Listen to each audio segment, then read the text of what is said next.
Bang, saya nak beg yang paling murah dalam Icon. Kita ada beg yang paling murah di dalam Icon, baru-baru, lawa-lawa. Inilah dia. Ni pre-love, sorry, bukan baru. Inilah dia. Ini adalah Longchamp Filet.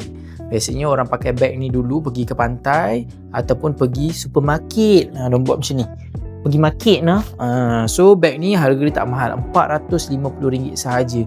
Beg ni sangat popular pada tahun 2023. Awal-awal penumbuhan tak boleh bagi tahu siapa lah kan. So yang ini begnya muat. Biasa orang tak sayur, tak buah dekat sini. Yang ni lah dia RM450. So anda kata kalau korang nak bagi small gift dekat korang punya pasangan, ni pun ada. Ini kecil sikit. Ni warna hijau neon, ni warna hijau pekat. Ini XS, ini L. So korang boleh decide lah korang nak yang mana. So kalau korang nak screenshot ni sekarang, DM saya.